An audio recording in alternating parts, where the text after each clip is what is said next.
itu kata jelmaan Dewi Rengganis dan keadaan capek lelah ibaratnya udah makin lemes aja pagi-pagi tuh gue. Bonusnya double berarti ya. Wah double banget pagi-pagi cuman PR gue lemes badanku.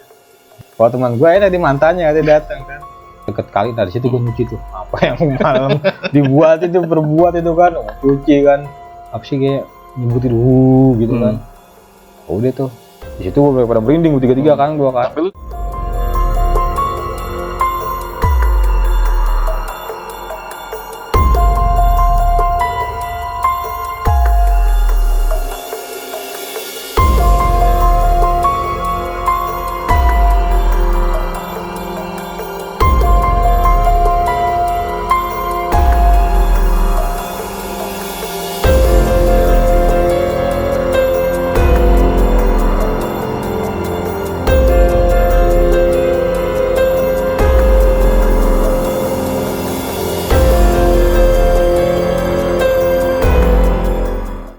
Assalamualaikum warahmatullahi wabarakatuh.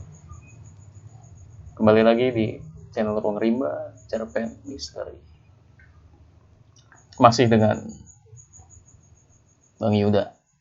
Oke. Jangan lupa subscribe, like, and share. Oke? Oke. Yuk. Ada cerita lagi kan? Di gunung mana? Di Argopuro. Argopuro. Gunung orang bilang gunung trek terpanjang di Pulau Jawa. Trek terpanjang di Pulau Jawa. Dan masih ada binatang ininya ya? Apa? Masih ada macan sana, tapi terkenal merak. Merak ya? Gunung Merak. Oke. Ceritain. Tahun berapa ya gua ke Argopuro tahun 2009. Masih kuliah kita ya? Kuliah tuh. Kuliah waktu itu gua pengambilan emblem dari kampus. Gua naik gunung yang dituju ya Argopuro. Argopuro kan. Gunung Argopuro. Waktu itu gua berapa orang ya? 12 apa 11 orang gua lupa. Lebih dari 10 lah ya. Dari 10 pokoknya dari 10 orang. Argopuro. Gua naik dari Jatinegara sampai Gubeng. Kereta tuh. Jalan siang sampai Gubeng tuh pagi. Tujuan. Dari Gubeng lanjut terminal Bungur, terus dari situ lanjut lagi ke terminal Probolinggo kalau Jawa Timur tuh Probolinggo. Situ buat naik lagi kita naik mobil elep tuh sampai desa Bremi, karena gua waktu itu start Bremi, rencana turun Badran. Naik tuh di terminal Probolinggo itu gua nawar tuh sama temen gue. Nawar apa nih? Nawar kendaraan elep kan buat dicater kan. Dengan temen gue, dia orang Ambon. Nyari itu kan, muter-muter angkot. Nanya, kok nggak dia sama gue nih jalan nih berdua nih. Kok tanyain berapa nih? Sekian dengan bahasa Jawa kan. Pas gue ini berapa 3 mobil deh. Gue tanya kenapa bro mahal? Bukannya mahal, gue nggak tahu bahasanya karena bahasa Jawa gitu kan. Wah bahasa Jawa juga ngerti kan. Iya seket uang berapa tuh pokoknya. Gue supaya mah 50.000 pokoknya tuh kan. Cuman bahasa Jawa gue nggak ngerti, nyari yang ngerti bahasanya. Jadi gue muter-muter sama dia tuh nyari yang bisa bahasa Indonesia. Supir-supir bahasa Jawa semua kan, gak paham gue. Dari situ udah dapat tuh elap charter sampai desa Bremi kan. Nah di sana itu emang terkenal susu sapi di sana. Banyak petani susu sapi yang ternak sapi di sana. Ternak sapi. Nah, sampai sana gue ngecamp kan di pos tuh kan. Di pos sampai sana sore apa siang gue kurang lupa tuh. Sana kan sampai pos Bremi itu kan di pos pendakian kan. Kayak kita putusin buat nginep di sana kan di pos Bremi itu buat keesokannya start kan dari Bremi. Buat besok start ya. Besok pagi gue mandi. Kan mandi sebelum ini pada mandi kan. Nah, gue duluan mandi tuh karena yang belum pada bangun, ada beberapa yang belum bangun, ada yang udah bangun tapi kan belum mandi kan. Nah, gue mandi kan karena gue pengen mandi segar kan. Gue nyari sama temen gue berdua nih mandi. Ayo mandi tuh ada kali di bawah kayak itu. Ayo mandi kan di bawah. Gue mandi di bawah tuh. Bening banget tuh asli.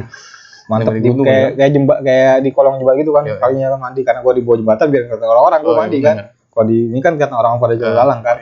Gua mandi tuh bening, wah ada nenek-nenek dari atas tuh kan dari jembatan itu. Dengan bahasa Jawa. Wah, gua nggak ngerti bahasa Jawa tuh kan. Wah, lu asik mandi lah ya. Iya, asik mandi. Oh iya, maaf nek numpang mandi sini, gua bilang seger banget airnya. Oke, mau mandi situ kan. Wah, udah selesai mandi, teman gue udah ketawa semua tuh di pos itu kan. Oh, ketawa-tawa, lu mandi di mana katanya? Itu di bawah jembatan. Wah, parah loh. Kenapa emang? Itu ternyata kobangan sapi mandi di situ kan. Sapi tuh kalau mau mandi turun ke situ semua. Pantesan tuh agak dalam, udah gitu ada bening kan. Sialan ketawain gua kan. Tapi pas lu mandi nggak ada sapinya ya? Nggak ada. Emang di atas tuh karena sapi, karena sapi mulu kan. Terus udah, ininya nggak ada. Enak banget gue udah keramah, udah gigi situ kan gue. Orang air seger banget, dingin kan. Ya tahu kobangan sapi gue mandiin, sialan gue. Tapi tetep ya kalau gue biar ngomong sapi di gunung airnya bening. Iya bening. Ya karena air ngalir kan dia kan kayak kali gitu kan. Udah. Oke, lanjut. Saya mandi udah selesai mandi tuh ternyata pas saya mandi, stretching. Ada satu orang tuh pendaki. Nah, yang lain lagi pada makan kan, gue ngobrol, gue tegur kan. Mau kemana mas? Mau pada utama hidup katanya, mau hiking katanya kan. Hiking sana dong, hiking dia nggak ngecamp sih. Dia nanya mau kemana? Saya mau ke puncak mas, mau ke Argopuro. Oh iya, berapa orang? Ini banyak, sekitar berapa orang? 11 atau 12 orang, gue lupa tuh. Hati-hati mas katanya. Dia ngomong gitu tuh. Kenapa tuh? Itu yang dia dari Surabaya sih tuh orang. Dari Surabaya, dia mau hiking doang. Dia ngomong, hati-hati mas kalau ke puncak. Hati-hati kenapa mas? Kalau dimimpiin basah jangan mau katanya. Emang kenapa? Kalau kata orang sini, kalau dimimpiin basah itu bisa hancur keluarganya. Oh gitu. Itu kata jelmaan Dewi Rengganis katanya. Mitosnya. Mitos dari dia, dari orang dari itu, dia. dari pendaki Surabaya itu kan sendirian emang dia. Mas kan. Tapi gue pernah dengar tuh mitosnya itu kalau misalkan dituin lah ya, dimantap-mantap ya kan, sama tuh Dewi Rengganis, itu bakal dapat keberuntungan. Wah, gue kurang tahu karena posisi gue kan baru pertama kali ke situ, diceritain begitu ya, gue biasa aja, gue anggap aja kan, namanya kita pada mahasiswa, orang beda-beda, kan beda-beda kan, ya udah, makasih mas infonya ya udah tuh, dia jalan kan, gue baru packing tuh, ketemu lagi di jalur. Oh ketemu lagi? Masih lagi di jalur kan, dia orang sendirian, dia santai di jalan juga. Ketemu, udah, terus dia jalan lagi kan, jalan lagi tuh. Nah ketemu lagi di Taman Hidup, dia udah sampai duluan Taman Hidup kan, baru gue sampai Taman Hidup, gue sore lah kalau nggak salah sore itu, mereka lumayan terjal. Lo nge-camp di situ berarti? Nge-camp di Taman Hidup, malam pertama itu. Nah itu yang orang dari Surabaya itu pamit dia tuh, dia pamit apa? Pokoknya dia pamit dari gue tuh, saya pulang dulu. Dia duluan lah. Mungkin ya duluan apa dia ngecamp di mana apa dia pulang nggak tahu deh. Oke, ngecamp situ kan. Emang mantep dalam tempat itu. Suasananya emang bagus, kabutnya juga mantap, kabutnya. Besok paginya gue jalan ke atas kan, karena mau ngecamp lagi tuh ya. Ya pasti ngecamp lah karena kita kan pakai peta kan, belum puncak tuh masih jauh puncak kan. Kita jalan, wah banyak pohon-pohon, sebut pohon jancu tuh yang tajam-tajam tuh. Orang bilang pohon jancu tuh. Tajam-tajam. Sorean gua ngecamp agak di jalur, jadi kayak bukan pos dia kan, tapi di jalur tapi agak ada ini agak ada lahan lah ya. Buat 3-4 tenda kan gua diriin tuh. 4 tenda gue diriin kan. Diriin 4 tenda. Udah kata Anggi, udah camp sini aja. Kita besok pagi kita lanjut lagi. Oke, udah capek juga kan, lapar kan, masak kan. Nah, di malam kedua itu tuh gue apa yang diomongin orang itu terjadi sama gue. Apaan tuh? Yang sebut mimpi basah itu. Pas malam kedua itu gue dimimpin apa yang orang pertama pendaki itu ngomong. Pagi mimpi basah itu. Mimpi basah kan. Pagi-pagi gue bangun kan. Mantap. Ini mimpi basah gue bilang kan. Gue mesti cerita sama kawan gue, malu baca kan. Gue karena gue baru kali ini gue mimpi basah di gunung. Apa yang diomongin orang itu kok kejadian sama gue. Gue pelan-pelan ngomong sama kawan gue juga kan. Bro, gue mimpi basah semalam. Ah serius tuh? Iya, banyak banget lagi. Banyak banget nggak usah cerita. Ternyata kawan gue pun sama mimpi basah. Mimpi basah juga. Cuman gue nggak nanya yang lain lagi nih kan. Gue masih nanya sama karena gue kan sama dia kan, satu nama gue kan. Gue juga mimpi basah katanya semalam. Sama mantan gue lagi datengin katanya kan. Iya. Gue nggak siapa, gue nggak tahu gue tuh yang mimpin gue. Iya. Lu sama siapa? Gue nggak tahu sosok siapa. Pokoknya cewek udah namanya mimpi kembang tidur kan ya. Enak aja berarti kan. Bener. Dan keadaan capek, lelah ibaratnya. Udah makin lemes aja pagi-pagi tuh gue. Bonusnya double berarti ya. Wah, double banget. Pagi-pagi cuman PR gue lemes badanku. Gue tuh pas gue selesai cerita sama dia, masak kan. Nah, gue coba ngobrol sama teman gue lagi kan. Bodo amat dah mau dia gimana kan. Bro, gue malam mimpi basah gue. Wah, serius tuh, teriak tuh dia kan. Iya, mimpi basah iya. Gue juga mimpi basah ternyata. Mimpi basah juga dia. 4 orang mimpi basah. Situ tuh. Wah, serius tuh. Iya, bener gue mimpi basah semalam. Ini malah ternyata apa yang pendaki yang orang Surabaya itu ngomong terjadi sama gue kan. Ya udah. Iya, gue sanggup bisa sama gitu mimpi basah gini. Gue masalah dia nggak tahu tuh kalau gue ceritain mimpi basah itu yang kan waktu dia cerita itu yang dari Surabaya itu ngomong cuman gue sama siapa ya lagi itu kan. Mereka nggak tahu yang lain. Baru ceritain gue kemarin pas mendaki ada orang itu kan ngobrol katanya kalau mimpi basah jangan mau. Bener. Itu bisa hancur keluarga lu katanya itu Demande Rengganis. Gue nggak tahu kan. Iya gue mimpi basah gini. Udah cuma PR aja tuh kan kita mandi di mana gue nih nggak ada mata air berarti kan. Udah tuh jalur aja kan. Jalan ke atas kan. Belum ada puncakan tuh masih di pos berapa tuh gue lupa tuh. Kan karena pos Gunung Argolo tuh puncakannya tuh emang susah gitu kan. Pas di tengah-tengah itu ini puncakan guys sama Argopuro. Cuman ini doang dia puncakannya. Nggak kayak gunung-gunung lain puncakannya lah. Dia kebagi dua lah ya. Bagi dua. Jadi orang ke Rengganis turun ke Argopuro. Karena gua Argopuro doang kan targetnya Argopuro kan. Udah sampai Argopuro kan. Gitu. Malam ketiga gua turun di pos berapa itu kan deket kali dari situ gue nyuci tuh apa yang malam dibuat itu berbuat itu kan cuci kan gitu kan. Udah besokannya malam keempat turun gua malam keempat turun lewat Badran tuh trek emang ngebusnya itu trek panjang buat itu trek sampai lah tuh ke Lembah Cikasur. Lembah Cikasur itu orang bilang katanya zaman dahulu tuh landasan pesawat. Zaman Belanda lah. Emang masih ada tersisa si gubuk ya kan. Dan batu-batu bekas landasan itu masih ada. Masih ada yang palang-palang aja kan. Bekas-bekas masih ada. Di situ emang terkenal merak. Di situ kan. Merak ini. Burung merak kan. Dan juga hati-hati katanya banyak macan. Macan Jawa, macan tutul itu kan. Udah di gubuk itu ada kayak gubuk. Anak pada makan, minum situ kan nyantai istirahat. Nah gue jalan tuh kan ke tengah-tengah, penasaran tuh sama kawan gue tuh bertiga kan. Yuk muter-muter yuk, ayo kita muter-muter kan. Pengen tahu gue tuh landasannya kan, batu-batunya kan. Emang nyata banget, landasan pesawat banget ya. Gue jalan tuh kan. Pas gue jalan, kayak ada suara apa? Suara orang gitu kan. Oh suara gemuruh. Iya gemuruh gitu kan. Entah angin, entah suara orang ya. Tapi yang pasti itu gua kaget aja dengar suara itu kan. Suara denger tuh. Iya. Kayak orang ngomong kayak orang apa sih kayak nyebutin gitu kan. Udah tuh. Di situ gua pada merinding tiga-tiga kan gua kan. Tapi lu tuh setelah mandi tuh ya? Itu udah setelah mandi. Kan? Belum mandi. Belum mandi lu ya? Belum mandi. Mandi gua di bawah. Udah sampai desa. Baru mandi wajib gua. Ya belum mandi wajib gua. Udah tuh kan di situ. Gue baca baca buat para pahlawan ya berarti orang kagadan di situ tuh.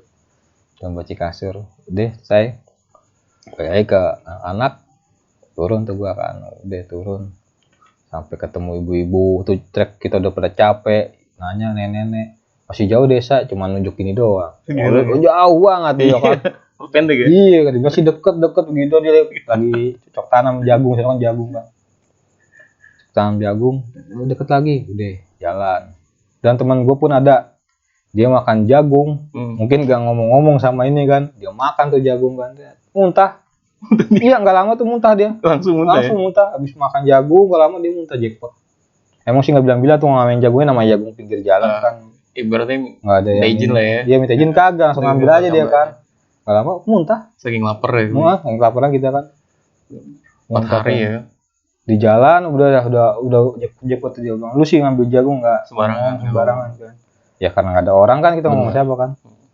Ya udah tuh istirahat dia kan. Kayak 2 kali muntah deh. 2 kali muntah.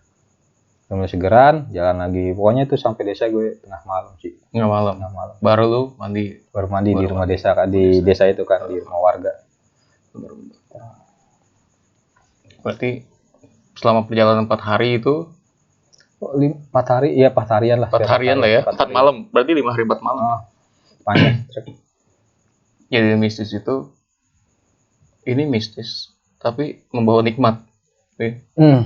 Berarti lu dapat bonus 2 ya? Iya. Itu baru pertama kali gue mendaki sampai di mimpi basah gitu kan.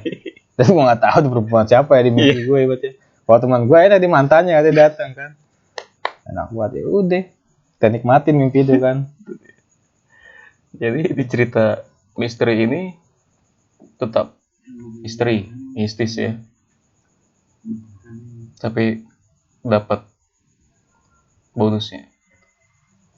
Dan logikanya makhluk itu masuki mimpi mereka secara bersamaan lebih dari 10 orang. Yang mimpi basah sih 4 orang yang ngomong sih 4 orang. Nggak tahu yang lain kan. Yang mungkin ada yang malu-malu gimana yang kan. Mengakui 4 orang. 4 orang. Yang mengakui 4 orang, bisa kebayang dong. Sekali 1 malam 4 orang. Gitu. Nah, itu asli seru sendiri. Dan apa ya, kalau kita mitos itu kan jagoan kita percaya atau enggaknya kan? Iya betul, kita ambil yang penting kita ambil hikmahnya aja belum pendakian itu. Mimpi itu kembang tidur, nggak bisa kita tolak apapun yang datang mimpi, nggak bisa kita tolak ya, kita nikmatin aja ya, alhamdulillahnya nikmatnya dapat gitu kan. Dengkul doang agak ada. Oke. Ini cerita seru asli. Gua nggak merinding, tapi merinding yang lain gitu kan. Nah, buih-buih pesan dan kesannya apa ya? Dia baik lagi sih dari awal ya. Intinya kita naik gunung apa sih yang kita cari buat ya kan. Jangan sampai kita ngotorin alam. Intinya apa yang kita bawa turun lagi. Barang yang kita bawa itu kan sampah-sampahnya, jangan ngotorin. Sama fisik kita, pengetahuan kita, jangan asal naik gunung. Betul. Ya itu aja sih pesan dan kesannya. Buat pendaki yang baru. Buat yang baru ya? Iya, buat yang baru. Biar kan mereka asal naik kan, dia nggak tahu manajemen pendakian seperti apa. Betul. Ya penting, manajemen pendakian itu penting. Seorang pendaki itu. Benar. Jadi saya tambah sedikit, kalau untuk pendaki yang mau berkecimpung di pendakian itu belajar banyak-banyak gitu.